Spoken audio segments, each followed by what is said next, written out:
O milagre que mudou a vida de Sandra, da dor à vitória na Igreja Universal. Sandra Oliveira tinha apenas 28 anos quando recebeu o diagnóstico que abalou sua vida, Síndrome de Jacob, uma doença rara que causa dores crônicas intensas, fraqueza muscular progressiva e, em muitos casos, paralisia parcial. Os médicos foram claros: não havia cura, apenas medicamentos para aliviar os sintomas e retardar o avanço da doença. Você vai precisar se adaptar a uma vida com limitações, disse o neurologista, enquanto Sandra segurava o relatório com mãos trêmulas. Ela saía do consultório com lágrimas nos olhos, sentindo que seu futuro havia sido roubado. A dor começou como um formigamento nas pernas, que logo se transformou em queimações insuportáveis. Em poucos meses, Sandra já não conseguia mais trabalhar como costureira, sua profissão desde os 16 anos. As contas se acumularam, e o desespero a levou a tentar remédios alternativos, promessas de curandeiros e até mesmo pensamentos sombrios. Deus, por que isso está acontecendo comigo? Chorava todas as noites, enquanto seu marido, Carlos, tentava consolá-la, embora também estivesse perdido.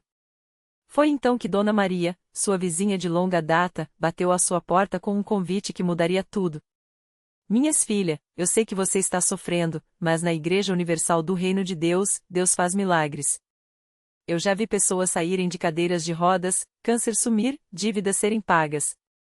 Vamos juntos domingo, pelo menos para orar, disse a senhora, com uma fé que Sandra invejava. Sem muitas esperanças, mas sem mais opções, ela aceitou. No domingo seguinte, Sandra entrou pela primeira vez na Igreja Universal. O que mais a impressionou não foi o prédio ou a multidão, mas a atmosfera de fé que parecia palpável. Enquanto a banda louvava, ela sentia algo diferente no ar, como se ali houvesse uma força maior. Quando o pastor subiu ao púlpito e começou a pregar sobre a fogueira santa, um fogo espiritual que queima tudo que é ruim na vida das pessoas, Sandra sentiu um arrepio. Deus não quer que você viva na derrota. Ele é o Deus dos impossíveis, gritava o pastor, e algo dentro dela começou a acordar. No final do culto, houve um chamado para os que precisavam de um milagre. Com dificuldade para andar, Sandra se levantou e, apoiada em Carlos, foi até a frente. O pastor a olhou nos olhos e disse: Filha, hoje é o seu dia. Deus vai te curar, mas você precisa crer de todo o coração. Ele ungiu sua testa com óleo consagrado e começou a orar com uma autoridade que Sandra nunca havia visto. Em nome de Jesus, eu quebro essa maldição de doença. Sai agora, espírito de enfermidade, em nome do Senhor. A igreja inteira começou a clamar junto, e Sandra sentiu algo estranho, como se uma corrente elétrica percorresse seu corpo. Naquela noite, ela não sentiu dor. Pela primeira vez em meses, conseguiu dormir sem lágrimas. Mas o pastor foi claro: a fé sem obras é morta. Você precisa persistir. Sandra começou a participar das campanhas de fé, como a campanha dos 7 jejuns, onde jejuava e orava por 7 dias seguidos, declarando sua cura. Todas as manhãs, ela ligava para a linha de oração da igreja e ouvia os obreiros intercedendo por ela. Nas vigílias de sexta-feira, ela ficava até tarde, com as mãos levantadas, declarando: Eu estou curada em nome de Jesus. Carlos, que no início era cético, começou a notar as mudanças. Sandra, você está andando melhor, disse certo dia, surpreso. Ela sorriu, lembrando das palavras do pastor: a cura vem aos poucos, mas vem. E assim foi. Aos poucos, as dores diminuíram, a força voltou às pernas, e os exames começaram a mostrar melhoras inexplicáveis. O momento mais marcante veio durante uma corrente de oração especial para doenças terminais. O pastor chamou todos os enfermos para o altar e ordenou: em nome de Jesus, levante-se e ande. Sandra, que ainda mancava levemente, sentiu uma força sobrenatural tomá-la. Sem pensar, ela se levantou e começou a caminhar firme, sem apoio. A igreja explodiu em glórias a Deus, e Sandra caiu de joelhos, chorando não de dor, mas de gratidão. Hoje, 2 anos depois, Sandra não só está completamente curada, os médicos não encontram mais nenhum vestígio da síndrome de Jacob, como se tornou uma obreira voluntária na Igreja Universal. Ela testemunha todas as semanas no altar, contando como Deus a tirou do fundo do poço. Eu aprendi que a fé não é só acreditar, é agir. É jejuar quando o corpo pede comida, é dar o dízimo quando as contas estão apertadas, é clamar em oração quando tudo parece perdido, diz ela, com os olhos brilhando. Seu casamento foi restaurado. Carlos hoje é um homem de fé e até ajuda nos cultos de libertação. As dívidas que os afligiam foram pagas depois que eles começaram a ser fiéis nos dízimos e ofertas, como ensina a Igreja. Deus não é apenas um Deus de milagres, é um Deus de restauração completa, afirma Sandra. Ela sempre termina seu testemunho com uma pergunta aos que ouvem: você está disposto a pagar o preço pela sua bênção? Porque Deus está pronto a te dar muito mais do que você imagina. E assim, entre lágrimas de alegria e mãos levantadas, Sandra prova que, na Igreja Universal do Reino de Deus, os impossíveis se tornam possíveis para aqueles que creem. Naquela mesma noite, enquanto Sandra compartilhava seu testemunho no púlpito, uma mulher chamada Marisa, sentada nos bancos do fundo, não conseguia conter as lágrimas. Ela apertava contra o peito um envelope amassado com uma conta de luz atrasada e a notificação de despejo que havia recebido naquela manhã. Senhor, se o Senhor é mesmo real, me mostra hoje, sussurrou entre soluços, lembrando das palavras de Sandra: Deus está pronto a te dar muito mais do que você imagina. Marisa não era de frequentar igrejas. Havia anos que carregava uma dor profunda ao abandono do marido, que deixou ela e os 2 filhos pequenos sem nenhum apoio. Trabalhava como diarista, mas o salário mal dava para o arroz e o feijão. As noites eram de choro escondido no banheiro, para que as crianças não ouvissem. Até que uma vizinha, dona de uma padaria perto de casa, lhe falou da Universal: lá eles oram por milagres de verdade, Marisa. Eu já vi gente sair de cadeira de rodas, gente conseguir emprego do nada. Vamos juntos hoje? Ela foi por desespero. Mas quando ouviu Sandra falando sobre restauração, algo dentro dela se mexeu. Se Deus fez por ela, pode fazer por mim, pensou. No final do culto, enquanto o pastor fazia o apelo, Marisa levantou a mão trêmula. Eu quero esse milagre, gritou, e correu até a frente, ajoelhando-se no altar. O pastor impôs as mãos sobre ela e começou a orar com autoridade: em nome de Jesus, eu quebro toda maldição de pobreza, de abandono, de solidão nesta vida. O Deus que multiplicou pães e peixes vai suprir todas as suas necessidades. Marisa sentiu um calor estranho percorrer seu corpo, como se uma corrente elétrica a envolvesse. Quando abriu os olhos, as lágrimas haviam secado, e uma paz que ela não sentia há anos encheu seu coração. No dia seguinte, enquanto arrumava a casa de uma cliente, o telefone tocou. Era uma senhora que ela havia trabalhado uma vez, há meses. Marisa, você se lembra de mim? Minha filha está grávida e precisa de alguém para cuidar da casa dela 3 vezes por semana. O salário é o dobro do que você ganha agora. Pode começar amanhã? Marisa quase deixou o celular cair. Na mesma hora, ligou para a vizinha: tia, Deus ouviu minha oração. Deus ouviu. Mas o milagre não parou por aí. Na semana seguinte, enquanto passava em frente a um prédio no centro, viu um cartaz: aluga-se apartamento 2 quartos, valor social. Curiosa, entrou na imobiliária e descobriu que o dono era um membro da Universal que, ao saber de sua situação, ofereceu um desconto e facilitou a documentação. Irmã, Deus mandou você aqui hoje, disse o homem, sorrindo. Em menos de um mês, Marisa e os filhos saíram da casa alugada que ameaçava desabar e se mudaram para um lugar seguro, com água quente e espaço para as crianças brincarem. O mais lindo, porém, aconteceu no culto de ação de graças. Enquanto Marisa agradecia a Deus no altar, uma mulher se aproximou e lhe entregou um papel: irmã, meu marido é dono de uma pequena fábrica de uniformes. Precisamos de costureiras urgente.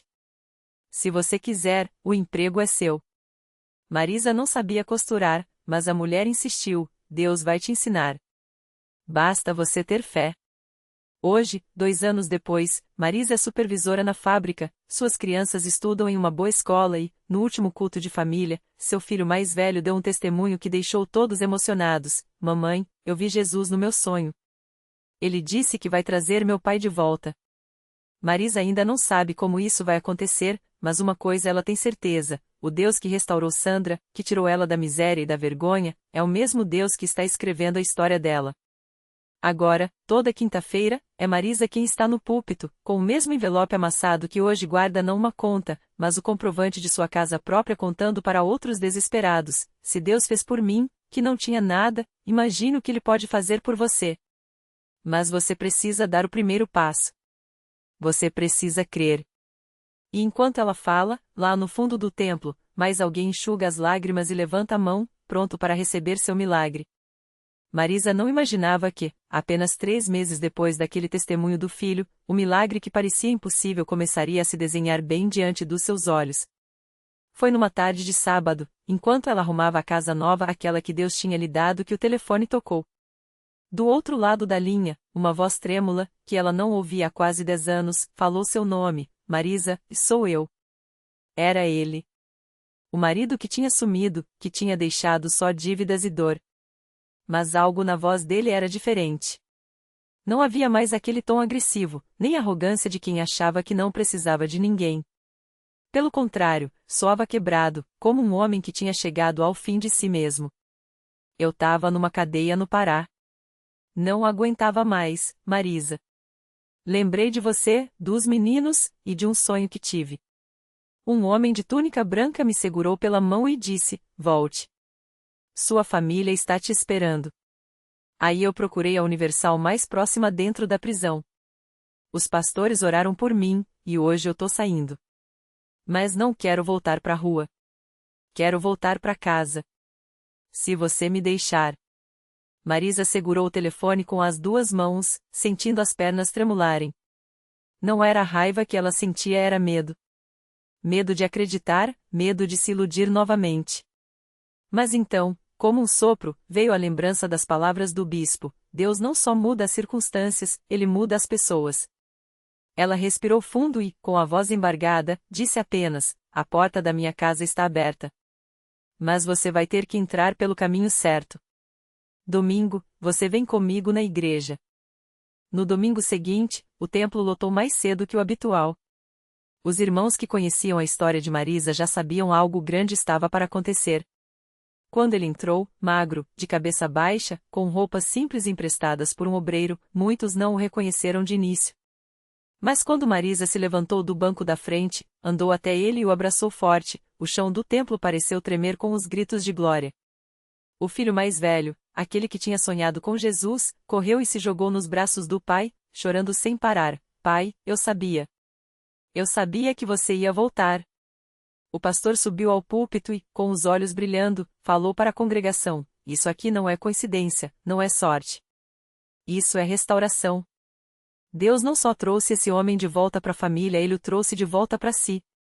E enquanto as mãos se levantavam em adoração, Marisa viu algo que jamais esqueceria: o marido, aquele que antes zombava de fé, agora de joelhos, com lágrimas escorrendo, repetindo com voz quebrada: Senhor, me perdoa, me transforma. Os meses que se seguiram não foram fáceis, afinal, anos de mágoa não se apagam num dia. Mas algo tinha mudado de verdade. Ele, que antes bebia e sumia por dias, agora chegava em casa com a Bíblia debaixo do braço, contando das reuniões que frequentava na igreja.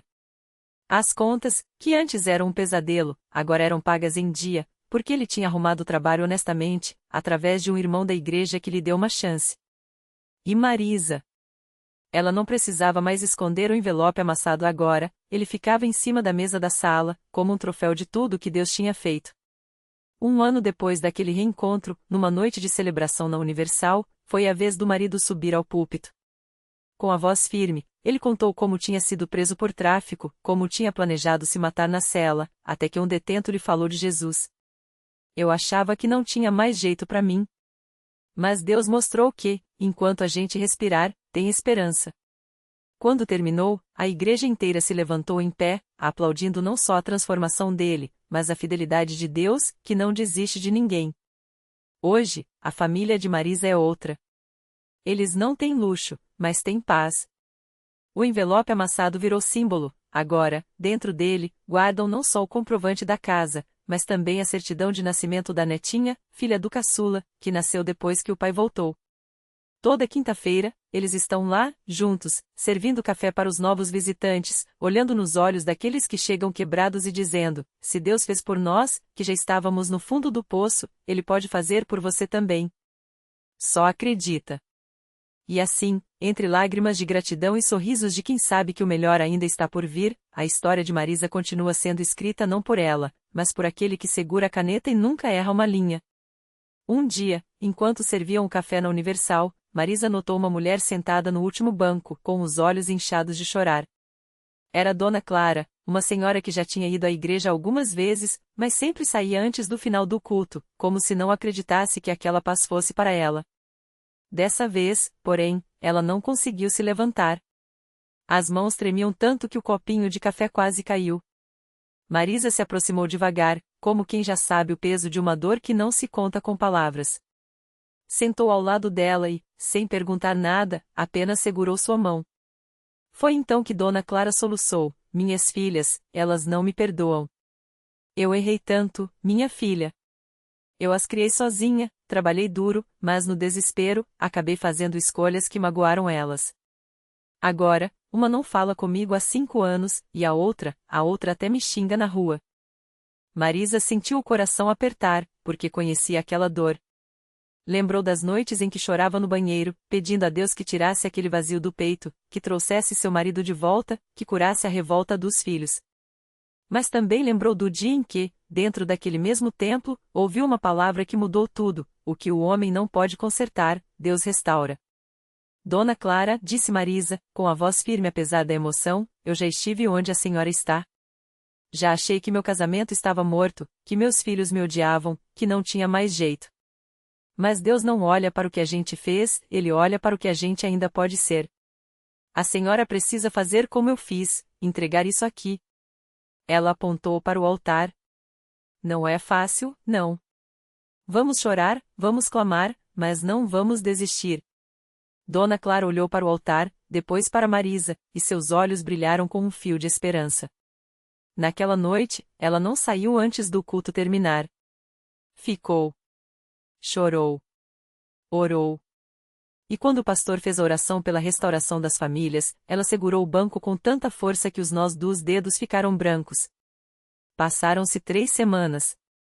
Marisa e sua família continuaram orando por Dona Clara, mesmo sem saber como a história dela terminaria. Até que, numa tarde de sábado, enquanto arrumava a sala, Marisa ouviu batidas na porta.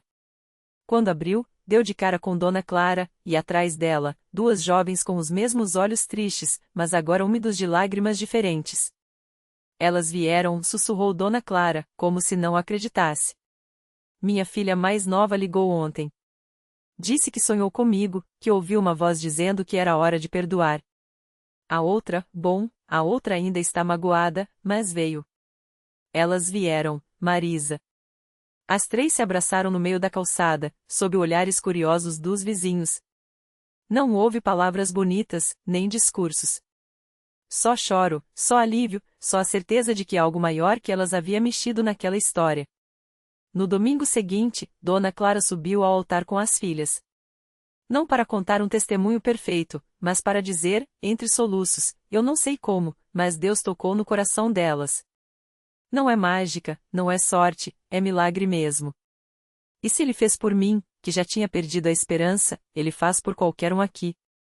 Agora, toda quinta-feira, além de servir café, Marisa e Dona Clara sentam juntas nos bancos de trás, conversando com quem chega desanimado. Elas não têm respostas para todas as dores, mas têm uma certeza que não sai do peito: Deus não desiste de ninguém. E isso, para quem já esteve no fundo do poço, é tudo o que precisa saber. A história delas continua. E a cada vida que se transforma ali, naquelas cadeiras simples, sob a luz amarela das lâmpadas, fica claro que os milagres não são exceção, são só o jeito de Deus lembrar a gente que Ele ainda está escrevendo as nossas histórias.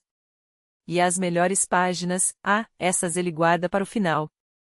Um dia, enquanto Marisa e Dona Clara conversavam com uma jovem chamada Ana, que chegará à igreja com os olhos inchados de chorar, algo inesperado aconteceu. Ana mal conseguia falar, tão abalada que estava. Ela contava que o marido a havia abandonado, levando até as economias que tinham guardado para o aluguel. Não tenho mais forças, não sei nem como vou pagar a conta de luz este mês, desabafou, segurando um lenço molhado entre os dedos.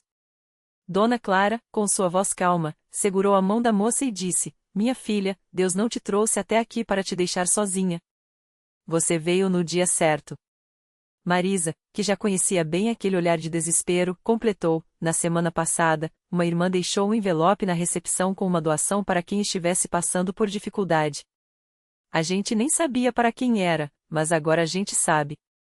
Elas levaram Ana até a secretaria da igreja, onde a obreira abriu o envelope.